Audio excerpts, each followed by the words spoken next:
The Harbinger's wrath tumbled through the void like a wounded animal, its hull scarred by plasma burns and micrometeor impacts. Captain Mira Voss pressed her palm against the cracked viewport, watching alien constellations wheel past in patterns that no human eye had ever witnessed. The ship's dying breath wheezed through failing life support systems, each cycle more labored than the last.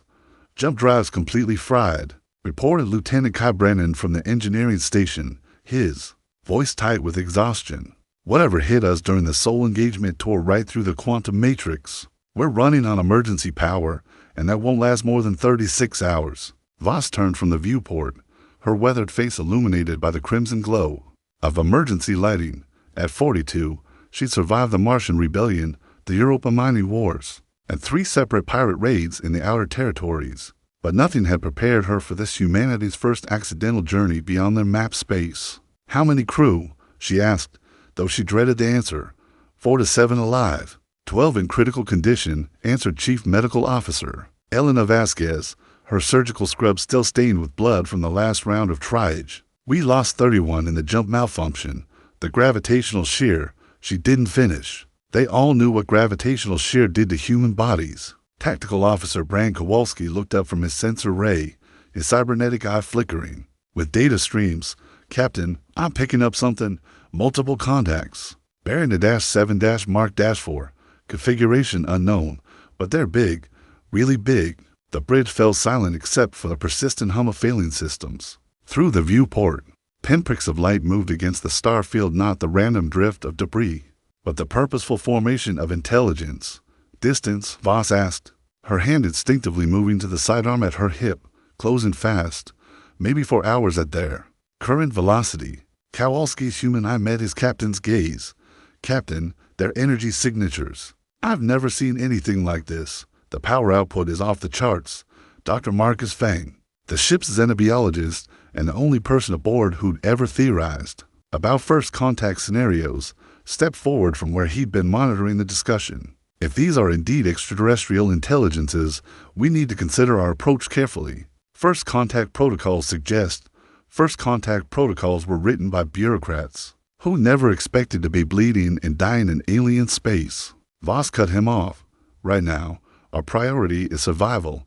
The ship shuddered as another system failed. In the distance, the alien vessels grew larger, their hulls gleaming with an oily iridescence that seemed to shift and flow like living tissue. Whatever they weren't following any design philosophy that human engineers would recognize. Communications Officer Lisa Reyes looked up from her station, her face pale. I'm detecting scanning beams, Captain.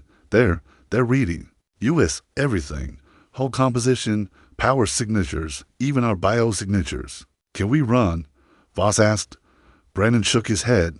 Not without a functional jump drive. Chemical thrusters might buy us a few hours, but we'd be dead in space when the power runs out. The alien ships continued their approach, and now details became visible through the viewport. They were massive, easily 3 times the size of the Harbinger's wrath, with surfaces that rippled and pulsed like muscle tissue beneath translucent skin. Bioluminescent patterns flowed across their hulls in waves of blue and violet light. Jesus, whispered Kowalski. They're alive. Voss felt her crew's eyes on her, waiting for orders that might determine the fate of not just their ship, but possibly humanity's first impression on the galactic stage. The weight of that responsibility settled on her shoulders like a lead blanket. All hands. Battle stations, she commanded, her voice carrying the authority of someone who'd learned that sometimes the only way to survive first contact was to make it clear that you were willing to fight for that survival.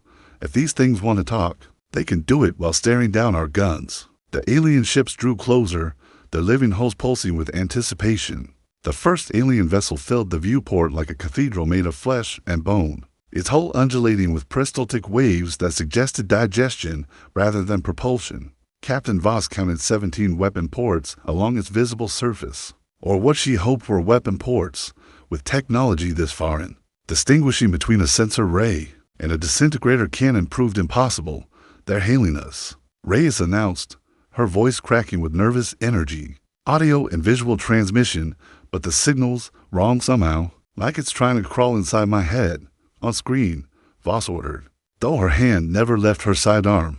The main display flickered to life, revealing something that would haunt the nightmares of every surviving crew member. The creature that appeared was vaguely humanoid, but stretched and distorted, as if someone had taken the concept of bilateral symmetry and applied it through a lens of madness. Its skin was translucent, revealing the dark flow of ichor beneath, and where eyes should have been, clusters of faceted gems pulsed with inner light. When it spoke, the words bypassed their ears entirely, arriving directly in their minds like invasive thoughts, small meat things in metal shell. You drift in sacred feeding grounds of the Vorthic Collective. Submit to processing, and your suffering will be brief. Dr. Feng stepped forward, his academic excitement overriding basic survival instincts. Incredible. They're using some form of telepathic communication, possibly through quantum entanglement of neural pathways. The implications for his words cut off in a gurgling scream. As invisible force lifted him from the deck, the aliens' gem clusters flared brighter, and Feng's body began to convulse. Blood trickled from his nose, then his ears, then his eyes. Let him go, Voss snarled, drawing her plasma pistol and putting 3 shots center mass at the screen. The display exploded in sparks, but Feng continued to writhe in the air, held by forces that laughed at human physics. This one's mind tastes of curiosity and fear. Acceptable seasonings. The rest of you small meat things will provide adequate nourishment for our young. Kowalski's hands flew over his tactical console. Captain, I'm reading massive power build up across their entire fleet. Whatever they're about to do, the ship lurched violently to starboard. As something invisible seized it, through the shattered viewport, Voss could see tendrils of energy extending from the alien vessels, wrapping around the Harbinger's wrath like the tentacles of some cosmic predator. They're trying to reel us in, Brennan shouted over the groaning of overstressed hull plates. Our structural integrity is at 60% and falling. Feng's body hit the deck with a wet sound. His eyes had rolled back, showing only white, and a thin stream of blood ran from the corner of his mouth.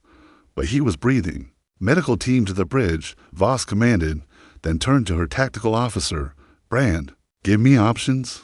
Our plasma cannons are charged, but they're ships, Captain. They're not just alive. They're adapting. Every time our sensors sweep them, their whole configuration changes slightly. They're learning our capabilities in real time. The energy tendrils tightened their grip, and the ship groaned like a living thing in pain. Through the gap where the viewport had been, Voss could see the maw of the lead alien vessel opening not mechanical doors, but flesh parting to reveal a gullet lined with what can only be described as teeth. They mean to swallow us whole. She realized. Dr. Vasquez arrived with her medical team, immediately kneeling beside Feng's unconscious form. Neural hemorrhaging, she reported tersely. He's alive, but barely. Whatever they did to him, it targeted his brain directly. Your resistance is amusing, but futile. The Vorthic have consumed 17 species across this spiral arm. Your small meat things will join the collective biomass, your memories will season our offspring, and your technology will be digested and repurposed. Like hell, Voss growled. She opened a shipwide comm channel. All hands, this is the captain. We're about to be eaten by something that thinks we're livestock. I don't know about you, but I've got a problem with being anyone's dinner. All weapons, maximum yield. Target their propulsion systems and anything that looks important. If we're going down, we're taking some of these bastards with us, the Harbingers. Wrath might have been dying, but she still had teeth. Plasma cannons erupted along her hull, sending bolts of superheated matter into the alien vessels. The effect was immediate and gratifying. The nearest Vorthic ship recoiled, its living hull blistering and blackening where the plasma struck, but the victory was short-lived. The damaged tissue began to regenerate almost immediately, flowing like liquid over the wounds until no trace of damage remained. Impressive for small meat things. Your aggression will add valuable proteins to the spawning pools. The energy tendrils tightened further, and Voss felt her ship's spine beginning to snap. The Harbinger's wrath screamed as her hull buckled under the relentless pressure of the Vorthic energy tendrils. Captain Voss gripped her command chair as the bridge pitched at impossible angles, sparks cascading from overloaded systems like electric rain. Hull breach on decks 7 through 9, Brennan reported, his voice barely audible over the chaos. Emergency bulkheads are holding, but we've lost atmosphere in the port cargo bay. And Captain, his voice dropped to a horrified whisper, something's coming through the breach. On the tactical display, Kowalski tracked movement within their own ship. Boarding pause, he announced grimly. Organic constructs moving through our corridors. Estimated 20 hostiles, possibly more. The first screams echoed through the comm system moments later. Security teams rushing to defensive positions found themselves facing something beyond their worst nightmares. Vortic drones that moved like spiders made of liquid shadow, their forms shifting between solid and gaseous states as they flowed through ventilation shafts and corridor junctions. Ensign Paula Ritter's voice crackled over the comm from Deck 7. They're everywhere. The plasma rifles are barely slowing them down. Her transmission cut to static punctuated by wet, tearing sounds. Seal the bridge, Voss ordered. But even as blast doors slammed shut with reassuring finality, she knew it would only buy them minutes. The Vortic had demonstrated their contempt for human technology. Dr. Fink stirred on the deck, where Vasquez continued her medical ministrations. His eyes fluttered open, but instead of their normal brown, they now held flecks of the same crystalline blue that had characterized their alien captors. "Captain," he whispered, his voice carrying harmonics that shouldn't have been possible with human vocal cords. I can hear them, in my head. They're not just predators, they're gardeners. They cultivate entire species, nurturing them until they're ready for harvest. We're just the latest crop." Vasquez looked up from her medical scanner, her face pale. His neural pathways have been altered. Foreign proteins are integrating with his brain tissue. It's like they're reprogramming him. "How long until the process is complete?" Voss asked, though she dreaded the answer. "At this rate, maybe an hour before he's completely assimilated." The ship shuddered again as the alien maw drew closer. Through the gaps in the shattered viewport, Voss could see rows of teeth the size of shuttlecraft, each one dripping with digestive enzymes that glowed with bioluminescent malevolence. "Wait," Fink said suddenly, struggling to sit up despite Vasquez's protests. "There's something else. In their collective memory of species that fought back, the Keth Mori, they found a way to turn the Vortic's own biology against them, but..." He clutched his head as alien thoughts warred with human consciousness. "The knowledge is fragmented. I can only catch glimpses." An explosion rocked the ship as something breached the blast doors. The first Vortic drone flowed into the bridge like living mercury, its form shifting between states of matter as human weapons fired past harmlessly. Through its ethereal body, Lieutenant Commander Jana Torres, the ship's chief security officer, had been waiting behind an overturned console as the drone solidified to attack. She triggered a chemical flare, bathing the creature in burning phosphorus. The effect was immediate. The drone recoiled with a sound like steam escaping from a ruptured pipe, its form flickering between solid and gas before finally stabilizing in a hunched, wounded configuration. "They're vulnerable to extreme heat," Torres shouted, even as more drones poured through the breach. Chemical flares, plasma cutters, anything that burns hot enough. The bridge became a battlefield. Crew members wielded improvised weapons, plasma torches, emergency beacons, even hot coffee from the dispenser against enemies that defied every conventional understanding of biology and physics. For every drone they managed to wound or drive back, two more took its place. Kowalski's cybernetic eye sparked as he fought with a maintenance laser, the high-intensity beam carving through a drone's semi-solid form. "Captain, I'm picking up massive energy build-up from their primary vessel. I think they're preparing to digest us whether we're dead or not." The alien maw was close enough now that they could see individual details, taste buds the size of cargo containers, rows of secondary teeth designed for grinding, and something that might have been a tongue but moved with the purposeful intelligence of a separate organism. All remaining crew, abandoned ship, Voss commanded over the general comm. "Evacuation pods, lifeboats, anything that can get you clear of the ship. That's an order." "What about you, Captain?" Vasquez asked, even as she continued tending to Feng's deteriorating condition. "Someone has to make sure these bastards don't get our technology intact," Voss replied, her fingers dancing over her command console. "I'm activating the ship's auto-destruct. If we're going to be their last meal, we're going to give them the worst case of indigestion in galactic history." But even as she spoke, she knew it was futile. The Vortic had already demonstrated their ability to regenerate from massive trauma. A single ship's destruction would be nothing more than a minor inconvenience. Feng's eyes suddenly blazed with crystalline light. "No," he said, his voice now carrying the harmonic complexity of the alien collective. "There's another way, but it requires sacrifice, it requires trust, and it requires us to become something we're not." The digestive maw yawned before them, close enough now that the ship's hull began to buckle under the pressure of digestive enzymes, eating through metal like acid through paper. Dr. Feng rose unsteadily to his feet, his hybrid consciousness wrestling with alien imperatives and human determination. The crystalline flecks in his eyes pulsed in rhythm with the vorthic vessels surrounding them. But something deeper, something essentially human burned beneath the surface. The HFY, he said, his voice carrying impossible harmonics. They discovered that the vorthic's greatest strength is also their weakness. The collective consciousness that makes them so formidable also makes them vulnerable to corruption. Captain Voss grabbed him by the shoulders, staring into those alien-touched eyes. Speak plainly, Marcus. We've got maybe 5 minutes before we're dissolved in alien stomach acid. A virus, Feng whispered, not biological, conceptual. The HFY weaponized an idea, a thought so fundamentally toxic to the vorthic collective that it spread through their shared consciousness like wildfire. But it required a vector, someone partially assimilated, who could carry the virus directly into their neural network. Through the breach in the blast doors, more vorthic drones flowed in, their forms shifting between matter states. As the desperate crew fought with whatever burning implements they could find, Torres had fashioned a flamethrower from a plasma cutter and emergency oxygen tanks, the improvised weapon carving through drone after drone. But for every one destroyed, 3 more took its place. What kind of idea could be that destructive?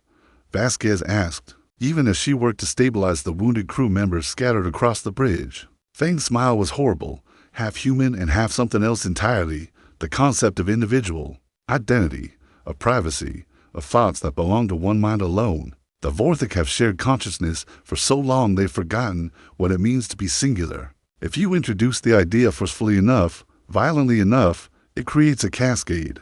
Failure in their collective psyche. The ship lurched again as the alien maw closed around the forward sections. Hull plates screamed and buckled as digestive enzymes began their work, eating through military-grade armor like it was tissue paper. How do we weaponize it? Voss demanded. I need to link directly with their collective while maintaining my human identity, Feng replied.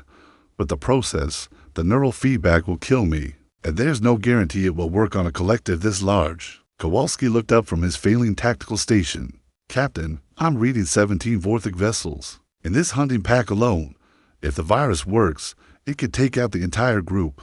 And if it doesn't, we're still dead, Voss pointed out grimly. An explosion rocked the bridge as a vorthic drone managed to breach towards its defensive perimeter. The creature flowed over Ensign Rico Martinez before he could bring his emergency beacon to bear, its form enveloping him like living tar. Martinez's screams cut off abruptly as his body began to dissolve, organic matter being absorbed directly into the drone's mass. Son of a bitch, Torres roared. Bringing her improvised flamethrower to bear, the superheated plasma tore through the drone, but Martinez was already gone, reduced to base proteins and memories that would feed the alien young. I need a direct neural interface, Feng said urgently, something that can amplify my thoughts and broadcast them directly into their collective. Brandon looked up from his engineering station, comprehension dawning on his soot-stained face. The ship's communication ray. If we reroute power through the psionic dampeners we use for deep space navigation, it could work, but you'd be broadcasting on frequencies designed to penetrate human consciousness. The feedback would fry my brain like an egg, Feng finished. I know. The digestive maw contracted around them, and crew members screamed as acid mist began eating through their environmental suits. The ship's computer announced in its maddeningly calm voice, hull integrity at 15%. Catastrophic failure imminent. Do it, Voss ordered. Whatever you need. Feng stumbled toward the communication station as Reyes retreated, her hands already blistering from acid exposure. He began interfacing directly with the ship's systems, his partially assimilated biology allowing him to connect in ways no purely human consciousness could achieve. I need everyone to think, he said as power began building in the communication array. Think about your names, your personal memories, your private thoughts, the things that make you individually human. Hold on to them as tightly as you can. More drones poured through the breach, and the bridge became a charnel house. Security Chief Torres fell with her weapon still firing. Her body dissolved from the waist down, but her hands still gripping the flamethrower's trigger. Ensign Kelly Park tried to seal a whole breach with her own body, the acid eating through her environmental suit as she held the emergency patch in place. Long enough for the other crew members to escape. Remember who you are, Feng screamed as the neural interface came online. Remember privacy, remember secrets. Remember the thoughts you never shared with anyone. The communication ray erupted with power. Feng's body convulsed as impossible energies coursed through his hybrid nervous system. Blood ran from his eyes, his nose, his ears. But he held the connection. Across the Vorthic fleet, the effect was immediate and catastrophic. The alien vessels shuddered as their collective consciousness encountered something fundamentally incompatible with their shared existence. The concept of individual identity of thoughts that belonged to one mind alone spread through their neural network like poison, but the cost was brutal. Feng's body began to smoke as his nervous system overloaded, and the feedback was affecting the remaining crew as well. Several collapsed, blood streaming from their noses as the amplified thoughts tore through their minds. The alien mob convulsed around them, and for the first time, the Vorthic collective screamed.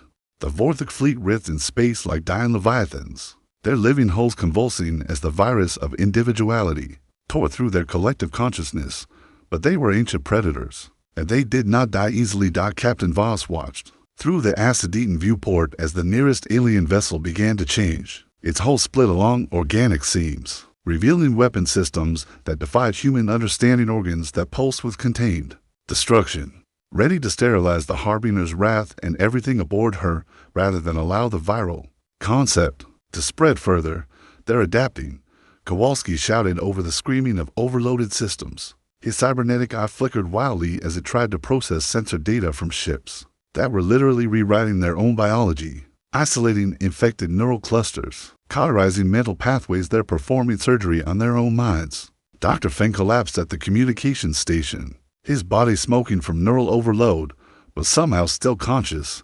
It's not enough, he gasped, blood streaming from his eyes. The collective is too large, too old. They're compartmentalizing the infection. The first Vorthic weapon fired a beam of coherent hunger that didn't just destroy matter, but consumed the very concept of existence. It punched through the Harbinger's wrath whole like it was paper, and everything it touched simply ceased to be. Not destroyed, not disintegrated, simply edited out of reality. Lieutenant Torres' replacement, Ensign Marcus Webb, had taken position behind an overturned console with the last functional plasma rifle. Contact. Rear. He screamed as more Vorthic drones poured through new breaches in the hull. These were different from the first wave, larger, more aggressive. Their forms stabilized into something resembling armored spiders made of living shadow. The bridge erupted into chaos as the crew fought for their lives with whatever weapons they could improvise. Chief Vasquez had armed herself with a surgical laser, its cutting beam barely able to wound the advancing drones. Communications Officer Reyes wielded a plasma torch, her hands already blistered from acid exposure, but her grip steady as she carved through alien flesh. But they were losing. For every drone they managed to destroy, more flowed through the breaches. Ensign Park's sacrifice had sealed one hull breach, but 3 more had opened as the Vorthic weaponry ate through their defenses, hull integrity at 7%. The ship's computer announced with maddening calm, "Recommend immediate evacuation." Evacuation to where? Voss snarled, putting her plasma pistol to the head of a drone that had somehow bypassed her peripheral vision. The superheated bolt tore through its crystalline neural cluster, and the creature collapsed into component molecules. We're in the middle of their dinner. Through the chaos, she caught sight of Lieutenant Brennan at his engineering station, his hands flying over controls as he rerouted power through damaged systems. "Captain," he called out, "the quantum resonance chamber, if we can overload it, create a cascade failure in our own jump drive. What good will that do?" Voss demanded, even as she rolled behind cover to avoid another hunger beam that deleted a section of bulkhead. "The quantum field collapse will create a localized space-time distortion," Brennan explained, his voice tight with desperation. "If we can time it right, sync it with the neural virus Dr. Feng introduced." A Vorthic drone flowed over his position, like liquid nightmare. Brennan's scream cut off abruptly as the creature began to dissolve him from the inside out. But his hands never left the controls. Even as alien acids ate through his nervous system, he completed the power reroute sequence. For Earth, he gasped with his last breath and slammed his palm down on the quantum override. The effect was immediate and terrifying, reality twisted around the dying ship as the quantum field collapsed, creating a bubble of distorted space-time that began to expand outward. Within the bubble, the laws of physics became suggestions, and the Vorthic collective found their shared consciousness suddenly subject to the same quantum uncertainty. that governed subatomic particles, the viral concept of individuality, already spreading through their neural network, suddenly found itself amplified by quantum mechanics. Each Vorthic mind became isolated in its own probability state, unable to share consciousness, unable to coordinate, unable to maintain the collective identity that had defined this species for millennia. But the cost was devastating. The quantum cascade tore through the Harbinger's wrath like a hurricane made of mathematics. Ensign Webb vanished mid-scream as he was translated into probability, his existence becoming a statistical average across multiple dimensional states. Half the remaining crew simply faded from reality as quantum uncertainty erased their timeline. Dr. Vasquez looked up from where she was tending to the wounded, her medical scanner registering readings that made no sense. "Captain, the quantum field is affecting our biology. We're becoming quantum entangled with the ship's systems." Voss felt it herself, a strange sensation of existing in multiple states simultaneously. She was standing on the bridge, but also floating in space, also dissolved in alien stomach acid, also safely back on Earth telling the story of their adventure. All possibilities existed until observed, and observation was becoming increasingly difficult as human consciousness struggled to process. Quantum superposition. The Vorthic fleet was suffering worse. Their living ships began to phase in and out of existence, their hulls rippling through probability states as their pilots lost the ability to distinguish between real and potential. The collective consciousness that had made them such effective predators became a liability as each individual mind found itself isolated in its own quantum bubble. But they were not defenseless. The largest Vorthic vessel, a massive bioship that dwarfed the others, began to stabilize its quantum state through sheer willpower. Its captain, an ancient entity that had consumed 1,000 species, reached out with tendrils of coherent thought to reestablish contact with its fleet. Small-meat things. Its voice echoed through dimensions, reaching every quantum state simultaneously. "You have wounded us, but we are eternal. We will adapt. We will overcome. And then we will make your species suffer for 10,000 years before we finally allow you to die." The quantum field began to collapse as the Vorthic learned to navigate probability space. Their weapons came back online, hunger beams slicing through dimensional barriers to target the Harbinger's wrath. Across multiple timelines simultaneously, Captain Voss found herself facing a choice that existed in quantum superposition: surrender and face certain death, or risk everything on one final gambit that would either save them all or erase them from existence entirely. In the end, the choice was easy. She was human, and humans had never learned when to quit. Captain Voss stood at the center of a quantum storm, her consciousness flickering between dozens of potential timelines, as the collapsing field threatened to scatter her existence across probability space. In one timeline, she was already dead, dissolved in Vorthic digestive acid. In another, she had never left Earth, had never joined the military, had lived a quiet life as a civilian administrator. But in this timeline, the one that mattered, she was exactly where she needed to be. "All remaining crew," she commanded, her voice somehow reaching her people across multiple quantum states, "prepare for close quarters combat. If these bastards want to eat us, they're going to have to work for it." The Harbinger's wrath was dying around them, her hull more absent than present as quantum uncertainty ate through the ship's structure. But what remained was still deadly. The crew had raided the armory, the machine shops, even the kitchen, arming themselves with anything that could burn, cut, or explode. Dr. Fink stirred from his position at the communication station, his hybrid consciousness somehow more stable in the quantum field than pure human minds. "Captain," he said, his voice carrying harmonics from across dimensional barriers, "I can still feel them. The collective is wounded, but not dead. They're learning to function as individuals, and when they do, they'll be even more dangerous." Voss finished. She'd seen it in combat before. Wounded predators were always the most lethal. The largest Vorthic bioship had stabilized its quantum state and was moving toward them with terrifying purpose. Its hull rippled with new gross weapons that hadn't existed moments before. Evolutionary adaptations created in real time to deal with the quantum threat. Where its hunger beams had once erased matter from existence, now they fired probability cascades that deleted entire timelines. "Contact, starboard side," shouted the surviving tactical officer, Ensign Maria Santos, who had somehow inherited Kowalski's position when he vanished into quantum flux. "They're boarding us directly through dimensional space." The attack came from everywhere and nowhere simultaneously. Vorthic warriors different from the drones, larger and more individually. Intelligent materialized throughout the ship. These were the collective's elite, ancient predators who had learned to hunt in quantum space. And each one was a nightmare made manifest. Chief Vasquez found herself face to face with something that might once have been humanoid, but had been so extensively modified by millennia of collective evolution that it barely qualified as a single organism. It moved like flowing mercury, but struck like hammered steel, its claws carving through bulkheads as easily as they carved through human flesh. She met its charge with a surgical plasma cutter, the superheated beam slicing through its primary attack limb. The creature screamed not in pain, but in something approaching surprise. It had been so long since anything had successfully wounded one of the elite that the sensation was almost novel. They could be hurt, Vasquez called out, even as the creature's severed limb began to regenerate. Extreme heat disrupts their molecular cohesion throughout the ship. Desperate battles erupted as human ingenuity met alien evolution. In the engineering section, 3 crew members had rigged an improvised flame unit from the ship's fusion reactor coolant system. The superheated plasma stream could melt through Vorthic armor, but the weapon was so dangerous that using it meant accepting that the user probably wouldn't survive the experience. Petty Officer Tom Valdez made that choice without hesitation. Surrounded by Vorthic elites in the reactor core chamber, he triggered the coolant release and immolated himself along with his enemies. His sacrifice saved the reactor from Vorthic sabotage, keeping the ship's power systems online for another few precious minutes.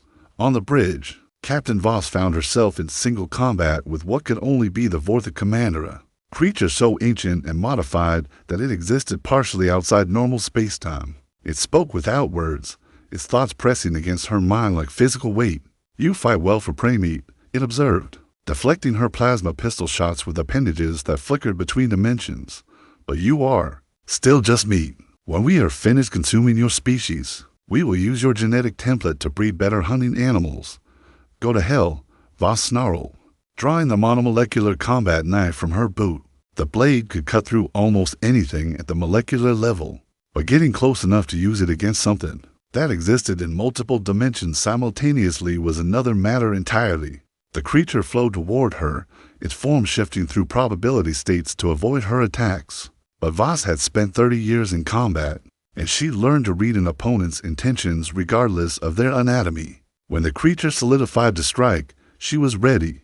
The monomolecular blade sliced through its primary neural cluster, and for the first time in millennia, the ancient predator experienced something it had almost forgotten: fear of death as an individual entity rather than a component of the collective. But even as she fought, Voss could see the larger battle was being lost. The crew was fighting magnificently, but they were human, and humans had limits. The Vorthic seemed to have none. Dr. Fang, his body still breathed in quantum energy from his connection to the ship's systems, suddenly looked up with an expression of desperate hope. "Captain, the quantum field is not just affecting us, it's affecting the space around us. If we can collapse it completely, create a quantum singularity, a black hole," Voss demanded, putting another shot into the wounded Vorthic commander. "That'll kill us too." "Not necessarily," Feng replied, his hybrid consciousness calculating possibilities across multiple timelines. "If we time it right, the gravitational distortion will create a closed time-like curve. We could quantum tunnel out of the event horizon before it forms." But the Vorthic, with their slower reaction times, an explosion rocked the bridge as another section of hull gave way to Vorthic weapons fire. The creature Voss was fighting took advantage of her momentary distraction to strike, its claws raking across her chest and opening her environmental suit to the acid-laden atmosphere. "Do it," she gasped, feeling alien toxins burning through her bloodstream. "Whatever you're going to do it now." Feng's hands moved over the quantum field controls, his hybrid consciousness interfacing directly with systems that no purely human mind could comprehend.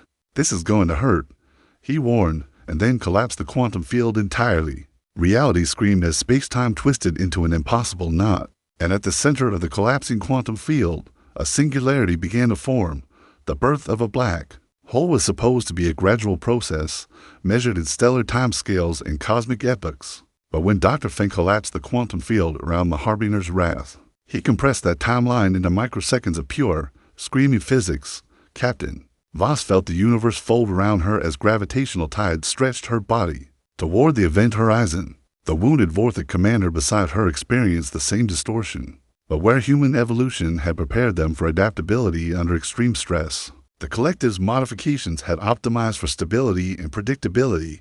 The creature's form began to unravel as it failed to adapt to the rapidly changing gravitational field. Quantum tunnel initiating, Fang screamed over the sound of reality tearing itself apart. His hybrid consciousness, existing partially outside normal space-time, had become the key to their survival.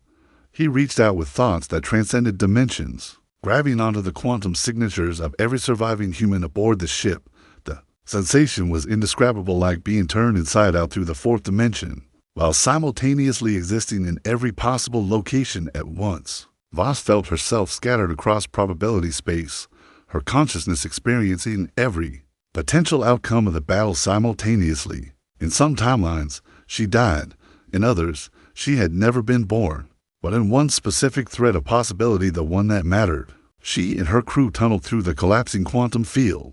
Just as the event horizon formed, they emerged into normal spacetime 3 light years away, the Harbinger's wrath materializing around them like a ghost becoming solid.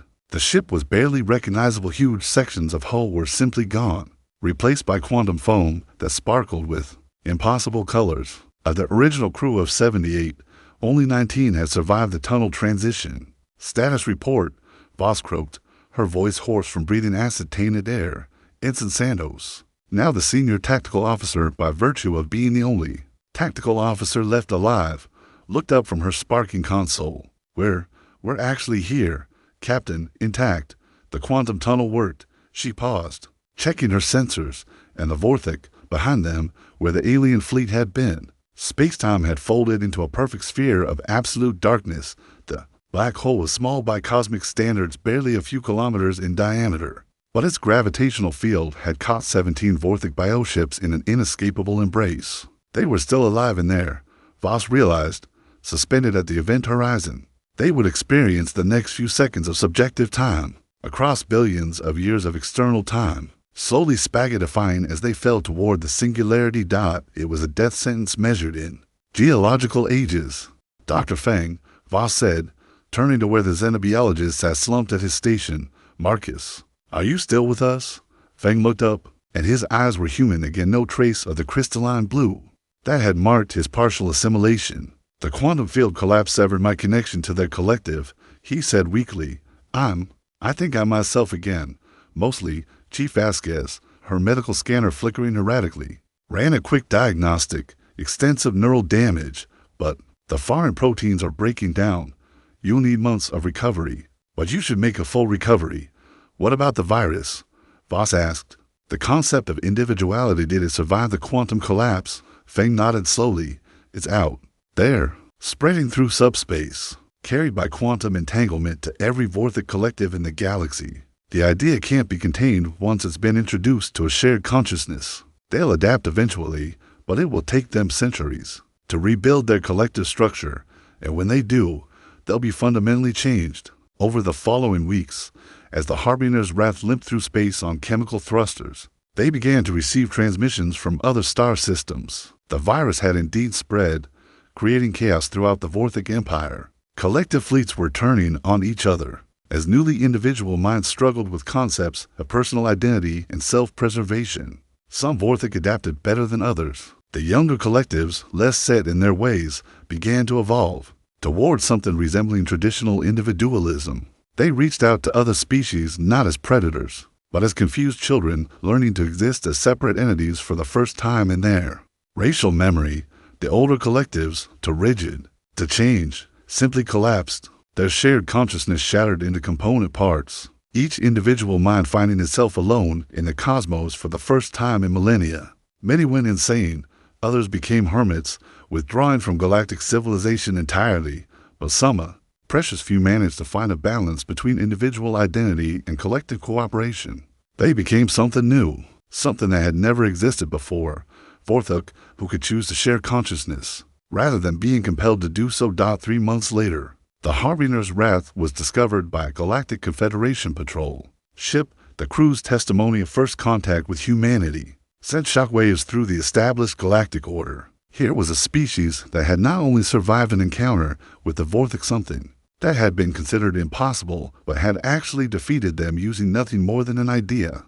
Captain Voss found herself summoned before the Galactic Council, a body representing 4 to 7 different species from across the local cluster. The chamber was vast, designed to accommodate beings of radically different physiologies, but she felt the weight of their attention as she stood before the assembled representatives. You claim that your species defeated the Vorthic Collective through the weaponization of a concept, the council speaker said, its translated voice carrying undertones of skepticism.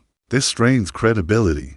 I claim that we introduced an idea that their collective consciousness couldn't process. Voss replied calmly, the concept of individual privacy, of thoughts that belonged to one mind alone. It created a cascade failure. In their shared neural network, a murmur ran through the chamber. The Vorthic had been the boogeyman of galactic civilization for thousands of years. The ultimate predator that had consumed entire species without apparent effort.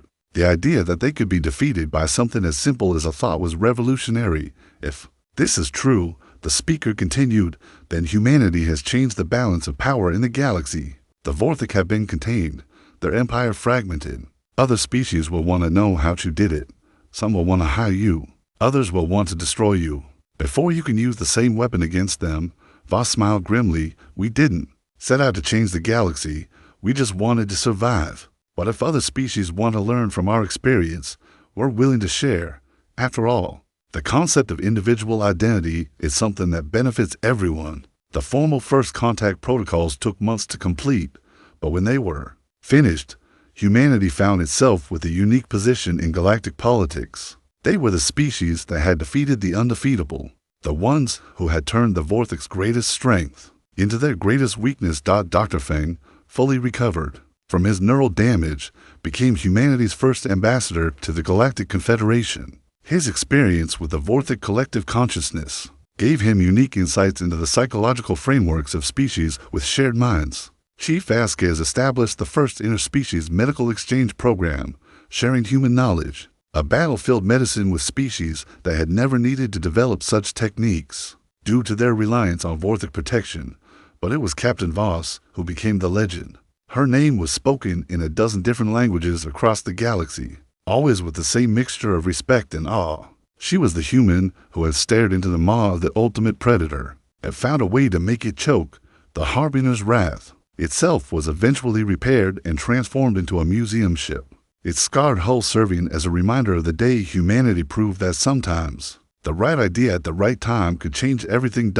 And in the depths of space, where a small black hole marked the grave of the Vorthic hunting fleet, quantum fluctuations continued to carry the virus of individuality outward, spreading the concept of personal identity to every corner of the galaxy. The age of collective consciousness was ending.